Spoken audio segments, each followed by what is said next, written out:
सर्व विद्यार्थ्यांचं प्रथमतः मी कॉमर्स कट्टा त्या यूट्यूब चॅनलवरती स्वागत करत आहे।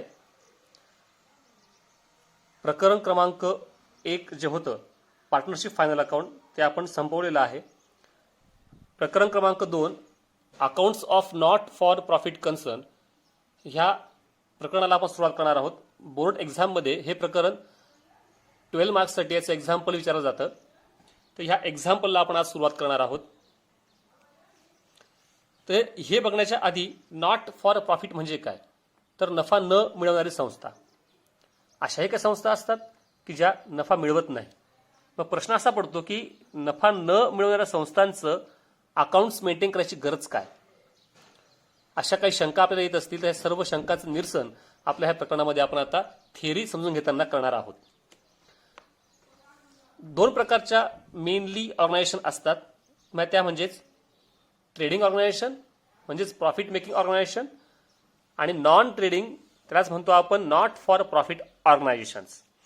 या दोन प्रकारच्या ज्या काही संस्था असतात, ऑर्गनायझेशन असतात, तर यांचे मोटिव्ह हे वेगळे वेगळे असतात। सिंपल त्यांच्या नावातच कळतं आहे की एक म्हणजे प्रॉफिट मेकिंग आणि दुसरं नॉट फॉर प्रॉफिट मेकिंग। म्हणजे एक जी संस्था आहे ती प्रॉफिट मिळवण्याकरता स्थापन झालेली असते आणि दुसरी जी संस्था आहे ती नफा न मिळवण्याकरता स्थापन झालेली असते। मग ह्या थोडक्यात आपण समजून घेऊयात। ट्रेडिंग ऑर्गनायझेशन ज्या असतात तर यांचा मुख्य उद्देश काय असतो, तर नफा मिळवणं हा यांचा मुख्य उद्देश असतो। आणि नॉन ट्रेडिंग ऑर्गनायझेशन ज्या आहेत तर यांचा मुख्य उद्देश काय असतो, तर आपले मेंबर्स किंवा काही समाज असेल, सोसायटी आहे, तर यांच्यापर्यंत आपल्याला ज्या सेवा सुविधा पुरवता येतील त्या पुरवण्याचा यांचा मुख्य उद्देश असतो। या माध्यमातून नफा न मिळवणं हे यांचं मोटिव्ह असतं। म्हणजे याचा विचार केला आपण की प्रॉफिट मेकिंग ज्या ऑर्गनायझेशन आहेत तर ह्या काय करतायत, तर ह्या एकतर दुसरीकडनं माल खरेदी करतात आणि तो पुनर्विक्री करता आहेत, किंवा स्वतः उत्पादन करताय मालाचं आणि तो माल विकून पैसा मिळवतायत किंवा नफा मिळवायचं काम ते करता आहेत। तर त्याचा मुख्य उद्देश तो असतो। आणि दुसरं काय आहे, तर ट्रेडिंग अकाउंट। ट्रेडिंग म्हणजे यामध्ये आपण तयार करतो ट्रेडिंग ऑर्गनायझेशन जे आहेत किंवा प्रॉफिट मेकिंग ऑर्गनायझेशन जे आहेत याचं आपण फायनल अकाउंट जे बघितलं, मग ते मागच्या वर्षी बघितलं आपण सोल ट्रेडिंग कन्सर्नचं फायनल अकाउंट आणि ह्या वर्षी बघितलं आपण पार्टनरशिप फायनल अकाउंट। तर यामध्ये आपण बघतो आहोत की फायनल अकाउंट तयार करताना आपण trading account, profit and loss account आणि बॅलन्स शीट हे तयार करत असतो। हे तयार करण्याचा मागचा उद्देश काय की नेमका व्यवसायाला नफा किंवा तोटा किती झाला हे समजून घेणं हा याच्या मागचा उद्देश असतो। आणि ह्या ट्रेडिंग ऑर्गनायझेशनच्या कोणत्या कोणत्या असतात त्याचे प्रकार बघितले आपण मागच्या वर्षी। आपण जेव्हा organisation of commerce and management शिकलो ते शिकत असताना आपण काही संघटनांचा अभ्यास केला। मग त्यात एकल व्यापारी संस्था असेल, भागीदारी संस्था असेल, अविभक्त हिंदू कुटुंब व्यवसाय असेल, सहकारी संस्था असेल, कंपनी असेल, अशा अनेक प्रकारच्या संस्था बघितल्या आपण। म्हणजे sole trading concern, partnership firm, company, undivided Hindu family business वगैरे वगैरे ज्या बघितल्या आपण, त्या सर्वांचं मुख्य मोटिव्ह काय, तर नफा मिळवणं। या सर्व संस्थांना म्हणतात प्रॉफिट मेकिंग ऑर्गनायझेशन। आणि दुसरी जे आपण बघतो आहोत नॉट फॉर प्रॉफिट ऑर्गनायझेशन, तर यामध्ये आपल्याला आपण म्हणजे आपल्याला एक्झाम्पल म्हणून दिलं असतं receipts and payment account. It is a summary of cashbook. Cashbook म्हणजे काय असतं की कॅशबुकच्या डेबिटला पैसे आले तर आपण दाखवतो आणि क्रेडिटला आपण काय दाखवतो, पैसे आपल्याकडनं काही खर्च केले असतील किंवा काही कारणाने पैसे गेले असतील तर आपण ते कॅश अकाउंटच्या क्रेडिटला दाखवतो। मग ह्या ॲज लाईक अ कॅशबुक हे आपल्याला receipts and payment account example म्हणून दिलं असतं। आणि त्याच्या आधारावरती आपण दोन अकाउंट तयार करतो, ते म्हणजे इन्कम अँड एक्सपेंडिचर अकाउंट आणि बॅलन्स शीट। आता यांना इन्कम अँड एक्सपेंडिचर अकाउंट तयार करायची गरज काय, income and expenditure account as like a profit and loss account, पण इथे आपण नेट प्रॉफिट किंवा नेट लॉस शोधत नाहीत। मग हे तयार करण्याची आवश्यकता का, गरज का, तर आपल्याकडे कुठल्या कुठल्या मार्गाने आपली प्राप्ती झालेली आहे, उत्पन्न मिळालेलं आहे आणि कुठल्या कुठल्या मार्गाने आपण तो खर्च केला आहे ही थोडक्यात माहिती आपल्यालाही असावी। ह्या कारणाकरता आपण इन्कम अँड एक्सपेंडिचर अकाउंट तयार करत असतो। आणि व्यवसायामध्ये नेमक्या किती मालमत्ता आपल्याकडे पडलेल्या आहेत आणि व्यवसायाचं काही देणं देखील आहे का हे बघण्याकरता, किंवा व्यवसायाची नेमकी स्थिती काय आहे, व्यवसायाने म्हणता येणार आपल्याला, पण संघटनेची किंवा संस्थेची नेमकी स्थिती काय आहे ही जाणून घेण्याकरता आपण तयार करत असतो बॅलन्स शीट। बरोबर, म्हणजे ह्या ठिकाणी आपण नफा जरी मिळवत नसलो तरीही आपल्याला अकाउंट्स तयार करायचे आहे। हे सुद्धा एक प्रकारचं फायनल अकाउंटच आहे। याला गव्हर्नमेंटच्या नियमानुसार आपल्याला ऑडिट वगैरे करून घ्यावं लागतं. ह्याकरता अकाउंट्स मेंटेन करणं आवश्यकच आहे. याची उदाहरणं कोणती कोणती असणार आहेत की जे नफा न मिळवण्याकरता स्थापन झाले असे कुठल्या कुठल्या संघटना असतात किंवा संस्था असतात. Schools, colleges, universities, hospitals, sports clubs, trust, chamber of commerce, religious concerns. थोडक्यात बघा की भरपूर अशा शाळा आहेत की त्या शाळा मिनिमम फी घेत आहेत, विद्यार्थ्यांकडून कमीत कमी फी घेत आहेत आणि त्यांना वर्षभर शिकवण्याचं काम ते करत आहेत. काही हॉस्पिटल असे असतात की तुमच्याकडनं कमीत कमी फी घेऊन ऑपरेशन्स करणं असेल, प्रॉपर डायग्नोसिस करणं असेल, या सर्व गोष्टी करण्याचं काम ते कमीत कमी फी घेऊन करत असतात. म्हणजे एक सेवा म्हणून ते काम करतायत. त्याच्यातून त्यांना नफा मिळवायचा नाही, फक्त हॉस्पिटलचा मेंटेनन्स निघाला पाहिजे किंवा आपण जो खर्च करतो तेवढा निघाला तरी त्यांना पुरेसा असतो. पण त्याच्यात त्यांना नफा मिळवणं हा उद्देश नसतो, त्यांना फक्त सेवा द्यायच्या आहेत. किंवा मग स्पोर्ट्स क्लब असतात. स्पोर्ट्स क्लबचं काम काय की चांगल्या प्रतीचे खेळाडू तयार व्हावे हा त्यांचा उद्देश आहे. याच्यानंतर पैसा नकोय, पण चांगले खेळाडू तयार व्हावे ह्याकरता त्यांनी स्पोर्ट्स क्लब तयार केले असतात. अशाही काही स्पोर्ट्स क्लब असतात की जे तुमच्याकडनं फी न घेता किंवा मिनिमम फी घेऊन खेळाडू तयार करायचं काम ते करत असतात. अशा अनेक संघटना ज्या आहेत की त्यांचा मुख्य उद्देश काय तर मेंबर्सपर्यंत सेवा पुरवणं, पण नफा मिळवणं हा उद्देश यांचा नसतो. आता नीट समजून घ्यायचं असेल की ह्या ऑर्गनायझेशन कशा काम करतात, याचे उदाहरणं बघायचे असतील तर मी तुम्हाला पुढे 2 व्हिडिओ दाखवत आहे. ते व्हिडिओ नीट बघा. यावर तुम्हाला आयडिया येईल की नेमकं नॉट प्रॉफिट ऑर्गनायझेशन किंवा एनजीओ, नॉन गव्हर्नमेंट ऑर्गनायझेशन नेमक्या काय असतात हे आपल्याला समजून घेता येईल. त्यातला पहिला एक व्हिडिओ तुम्हाला दाखवतो आहे तो म्हणजे टाटा ट्रस्ट जे आहे. टाटा ट्रस्टने तयार केला. टाटा ट्रस्ट ही त्यांची एक एनजीओ संस्था आहे की जी संस्था रुरल अँड ट्रायबल एरियामध्ये विद्यार्थ्यांनाही शिक्षण मिळवण्याचा हक्क आहे ह्या उद्देशाने की ज्या विद्यार्थ्यांपर्यंत असं शिक्षण पोहोचत नाही आहे तर अशा विद्यार्थ्यांपर्यंत हे टाटा ट्रस्ट शिक्षणचा हक्क त्यांना मिळवून देण्याकरता हा प्रयत्न ते करत आहेत.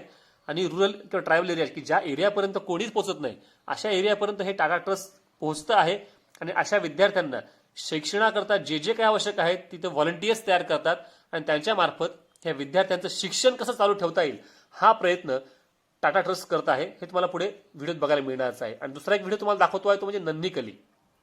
महिंद्रा ही जी कंपनी आहे तर महिंद्रा या कंपनीने नन्नीकली म्हणून एक ट्रस्ट सुरू केला आहे. तर ह्या ट्रस्टचं काम काय तर जे काही खेड्यापाड्यातील मुली असतील की त्यांचं शारीरिक संगोपन त्यासोबतच त्यांना शिक्षण मिळावं याच्यावर भर देण्याचं काम ही नन्नीकली करते आहे, ही संस्था करते आहे. कारण भारतामध्ये अजूनही बऱ्याच प्रमाणात मुलींना न शिकवणं हा प्रकार चालू आहे. अजूनही भरपूर भागामध्ये मुलींना शिक्षण मिळत नाही. तर ह्या मुलींना शिक्षण मिळावं किंवा मुलींच्या ह्या आवश्यक ज्या गरजा आहेत त्या त्याच्या पूर्ण व्हाव्यात याकरता महिंद्राने ही नन्नीकली म्हणून संस्था सुरू केली आहे आणि ती त्या माध्यमातून आपलं काम करते आहे. विद्यार्थ्यांना याच्यामध्ये एक बघायला मिळतंय की टाटा ट्रस्टचे अनेक मोठे मोठे व्यवसाय आहेत, महिंद्राचेही अनेक व्यवसाय आहेत, पण ज्या समाजात राहून आपण काहीतरी नफा मिळवतो आहोत तर या समाजाचं आपणही काही देणं लागतो हा उद्देश डोळ्यासमोर ठेवून या सर्व संस्था काम करत असतात. पण या संस्थांच्या माध्यमातून नफा मिळवणं हा यांचा उद्देश नसतो. आपण बघूयात video.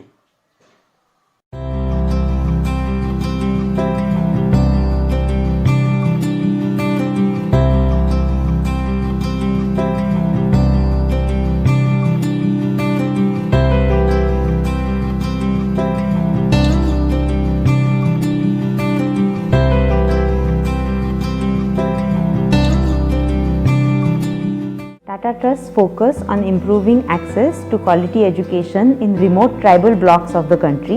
We are committed to realizing the right of every child to quality education. Through such interventions, we intend to give wings to dreams and aspirations of the young and transform lives of many children like Nilesh.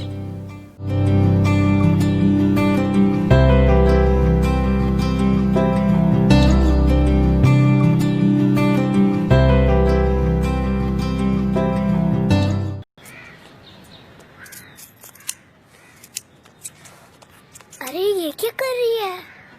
आज ना दीदी फिर से row रही थी। क्यों? दीदी कह रही थी उसे स्कूल जाना है, तो पापा ने बोला तू स्कूल नहीं जा सकती, स्कूल से भैया जाएगा। इसलिए मैंने सोच लिया है कि मैं भी भैया जैसे बाल काट के भैया जैसे कपड़े भी पहन लूंगी, और फिर सबको लगेगा कि मैं लड़का हूँ, और फिर मुझे भी स्कूल जाने मिलेगा। फिर एक चौक आएगा, मैं इसलिए खाएगी।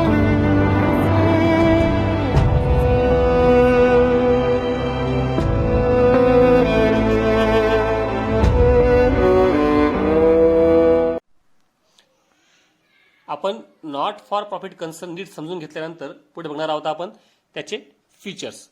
फीचर्स काय काय आहेत? There is the first feature, provide services to its members and not to earn profit.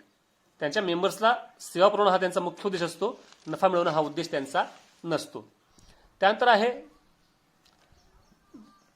They are promoted of art, culture, education, sports, charity, health. म्हणजे अशा काही प्रकारच्या काही संस्था आहेत त्या काय करतायत, तर कला, साहित्य, संस्कृती, शिक्षण, खेळ, चॅरिटी किंवा आरोग्य अशा प्रकारच्या गोष्टींना ते प्रोत्साहन देण्याकरता ह्या संस्था स्थापन केल्या असतात. The member of this concern can not got the dividend. Member बनलो आपण कंपनीचे, एखाद्या कंपनीचे आपण जर मेंबर बनलो किंवा आपण सदस्य बनलो तर त्या बदल्यात आपल्याला डिव्हिडंड लाभांश मिळत असतो. पण नॉट फॉर प्रॉफिट ऑर्गनायझेशनच्या मेंबर्सला कुठल्याही प्रकारचा डिव्हिडंड मिळत नाही. इट इज प्रोहिबिटेड, मिळू शकत नाही. Then the management of such concerns is done by elected representative of members. It is govern by elected members. म्हणजे जे मेंबर्स झाले असतात यांच्यातलेच काही लोक जे आपण निवडून दिले असतात त्या लोकांच्या माध्यमातून या मार्फत या संघटनेचं कामकाज बघितलं जात असतं. These concerns prepare receipts and payment account. म्हणजे ह्या संस्था काय तयार करतात, receipts and payment account, income and expenditure account and balance sheet.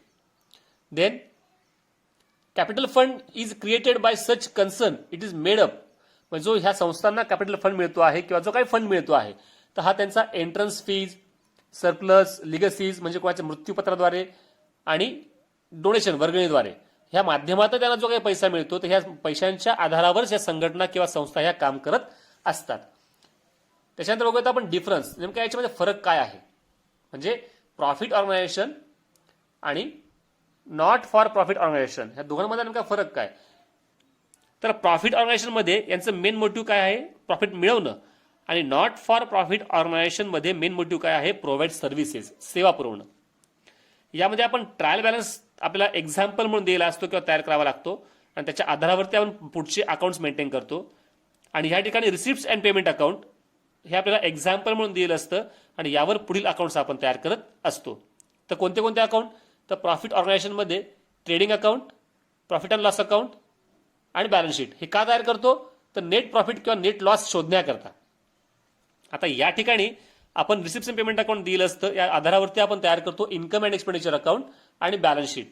आता हे का तयार करतो, तर नेमकं व्यवसायाला सरप्लस झालेला आहे म्हणजे पैसा शिल्लक आहे की डिफिसिट, की पैसा जो होता त्यापेक्षा खर्च जास्त होऊन गेला आहे हे शोधण्याकरता. ह्या ठिकाणी प्रॉफिट मिळवायचं नसल्या कारणाने नेट प्रॉफिट किंवा नेट लॉस शोधत नाहीत. ह्या ठिकाणी म्हणजे प्रॉफिट ऑर्गनायझेशनमध्ये जो काही मालक आहे त्या स्वतःला इन्व्हेस्टमेंट करावी लागते. आणि ह्या ठिकाणी म्हणजे नॉट फॉर प्रॉफिट ऑर्गनायझेशनमध्ये सरप्लस किंवा सबस्क्रिप्शन म्हणजे वर्गणी किंवा देणगी या माध्यमातून जो काही पैसा येतो आहे तर या पैशांच्या आधारावरती यांचं कॅपिटल हे उभं राहत असतं. हा थोडक्यात त्याच्यातला फरक आपण सुरुवातीलाही बघितला होता व्हिडिओ बघण्याच्या आधी आणि आताही बघत आहोत. याची गरज काय आहे, म्हणजे यामध्ये आपण बघितलं की ही नॉट फॉर प्रॉफिट ऑर्गनायझेशन आहे. अकाउंट्स मेंटेन करण्याची गरज काय नेमकी, याचं फायनल अकाउंट तयार करण्याची आवश्यकता काय असते ते थोडक्यात बघूयात आपण.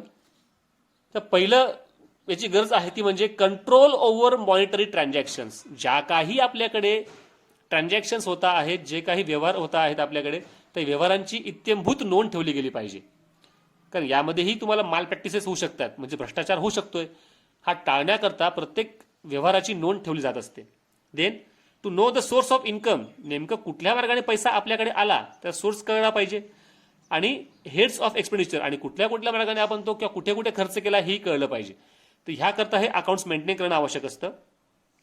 Then charitable trust under Mumbai public act, trust act किंवा cooperative society generated register under the cooperative society, म्हणजे तुम्हाला मुंबई पब्लिक ऍक्ट ट्रस्ट ऍक्टच्या अंतर्गत ह्या संस्थेची नोंदणी करणं आवश्यक असणार आहे. आणि त्यानुसार, त्या नियमानुसार किंवा त्या ऍक्टनुसार तुमचा बजेट सादर करावा लागतो आणि तुम्हाला ऑडिटही करावं लागतं. म्हणजे त्या संस्थेचं ऑडिट करणं आवश्यक असतं आणि रजिस्टर्स टू दी मेंटेन्ड, आणि तुमचं रजिस्टरही तुम्हाला मेंटेन ठेवावं लागतं. आपण हे का तयार करतो, अकाउंट्स का तयार करतो, तर सरप्लस किंवा डिपॉझिट शोधण्याकरता आपण हे अकाउंट्स तयार केलेले असतात. And then to avoid malpractices and misappropriations of cash. पैशांचा ज्या ठिकाणी संदर्भ येतो तर त्या ठिकाणी माल प्रॅक्टिस, भ्रष्टाचार किंवा अफरातफर ही होऊ शकते. किंवा माल आलेला पैसा वेगळा दाखवला, आलेला पैसा आणि खर्च केलेला पैसा याच्यामध्ये तफावत दाखवली जाऊ शकते. तर ह्या कारणास्तव यांनाही आपण बघितलं आधी की ऑडिट करावं लागतं आणि ह्या गोष्टींकरता सर्व आपल्याला अकाउंट्स मेंटेन करावे लागत असतात. तर अशा प्रकारे आपण इथपर्यंत बघितलेलं आहे. तर यापुढे आपण नेमकं रिसिप्ट्स अँड पेमेंट अकाउंट काय असतं, इन्कम अँड एक्सपेंडिचर अकाउंट आणि बॅलन्स शीट हे नीट समजून घ्यायचा प्रयत्न करूयात. धन्यवाद.